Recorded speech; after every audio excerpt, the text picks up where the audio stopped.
আপনি কি জানেন মাত্র 7 থেকে 10 সেকেন্ডের মধ্যেই আপনার সিভি বাছাই হতে পারে কিংবা রিজেক্ট হতে পারে। চলুন জেনে নেই কি কারণে আপনার সিভি বাছাই হতে পারে বা কেন আপনার সিভিটা 7 থেকে 10 সেকেন্ডের মধ্যে সিলেক্ট হতে পারে। আমি আজকে 7টি বিষয় আপনাদের সাথে শেয়ার করব। নাম্বার 1, আপনার পিকচার। সিভিতে আমরা সবাই পিকচার দেই, কিন্তু সেই পিকচারটা যেন হয় প্রফেশনাল পিকচার। আপনাকে দেখলে যেন প্রফেশনাল মনে হয়। রিসেন্ট কোনো পিকচার দিবেন, কোনো ব্লার পিকচার দিবেন না। এটি হচ্ছে আমার সাজেশনস। নাম্বার 2, সিভিতে ধারাবাহিকতার অভাব। আমরা ম্যাক্সিমাম মানুষ বা অনেকেই যেটা করি যে প্রথম পার্সোনাল ইনফরমেশন দিয়ে আমরা সিভি একদম ভরে ফেলি প্রথম পাতা। এটা একদমই ভুল। আমাদের পার্সোনাল ইনফরমেশন একদমই দেওয়া যাবে না প্রথম অবস্থায়। ইনফ্যাক্ট সিভিতে ওরকম পার্সোনাল ইনফরমেশন ডিটেলসে দেওয়ার কোনো দরকার নেই। আমাদের প্রথম রিলেভেন্ট কিছু দেওয়া দরকার। আমি এক এক করে বলছি।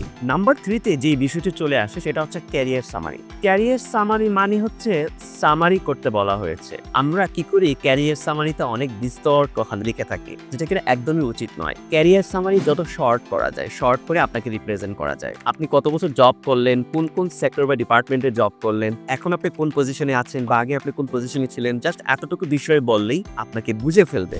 নাম্বার 4, যে বিষয়টা চলে আসে রিলেভেন্ট স্কিলস। রিলেভেন্ট স্কিলস বলতে এই জন্যই বলা হয়েছে আপনি যা জানেন, আপনার জন্য যে স্কিলসগুলো লেখা প্রয়োজন সেগুলো লিখতে হবে। আপনার আয়ত্তে যে বিষয়গুলো না, সেগুলো লেখার কোনো দরকার নাই। তাহলে কিন্তু রেকর্ডার বুঝে ফেলে আপনি কোথা থেকে দেখে লিখেছেন। সেজন্য আপনাকে যেটা করতে হবে, আপনার সাথে যে স্কিলসগুলো যায় আপনার ডিপার্টমেন্ট অনুযায়ী 5 থেকে 7টা স্কিলস দিলেই একদম ওকে হয়ে যাবে। নাম্বার 5 হলো অ্যাচিভমেন্ট। আপনি আপনার এন্টায়ার ক্যারিয়ারে কি অর্জন করেছেন সেই বিষয়গুলো আপনি তুলে ধরবেন। যেমন ধরেন আপনি অনেক সময় অনেক বেশি ভালো পারফর্ম করেছিলেন, অ্যাওয়ার্ড রিওয়ার্ড পেয়েছিলেন, আপনি সেলস অনেক বেশি বৃদ্ধি করেছিলেন, আপনি কস্ট মিনিমাইজ করেছিলেন, বড় ধরনের সমস্যা হয়তো সমাধান করেছিলেন। এই বিষয়গুলো একদম ছোট্ট অল্প পরিসরে এমনভাবে লিখতে হবে যাতে করে সহজে তারা বুঝতে পারে আপনার অ্যাচিভমেন্টগুলো কি। তাহলে কিন্তু তারা বুঝবে যে সে আগে এই বিষয়গুলো করেছিল, আমার কোম্পানিতে আসলে সেও এই বিষয়গুলো করতে পারবে। Number 6, irrelevant design. আমাদের অনেকেরই ধারণা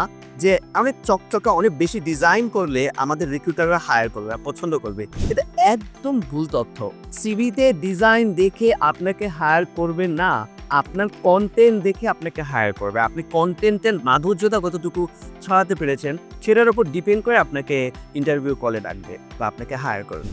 ফাইনালি নাম্বার 7, যে বিষয়টি চলে আসে সেটা হচ্ছে অপ্রয়োজনীয় কথা বা জেনারেল তথ্য দেওয়া। আমরা ম্যাক্সিমাম মানুষ এরিয়ার অবজেক্টিভে বা যে কোনো জায়গায় আমরা অপ্রয়োজনীয় বা জেনারেল কথাবার্তা বলে থাকি। যেমন ধরেন, আমি একটা ডাইনামিক কোম্পানিতে সুইটেবল পজিশনে কাজ করতে চাই। এখানে what is dynamic company, what is suitable position, এরকম জেনারেল তথ্য দিলে আমরা মনে করি যে একই তথ্য দিয়ে আমরা সকল কোম্পানিতে অ্যাপ্লাই করতে পারবো। এই ধারণা একদমই ভুল। এখন সবাই অনেক স্মার্ট। আপনাকে অবশ্যই টু দি পয়েন্টে কথা বলতে হবে। আপনি কোন সেক্টর বা ডিপার্টমেন্টের কোন পজিশনে কাজ করতে চান, এই বিষয়টা বলতে বলা হয়েছে ক্যারিয়ার অবজেক্টিভে। সো আশা করি এই 7টি বিষয় মেনে চললে আপনি যে কোনো কোম্পানিতে আপনি যখন অ্যাপ্লাই করবেন আপনি সহজেই ইন্টারভিউ কল পাবেন।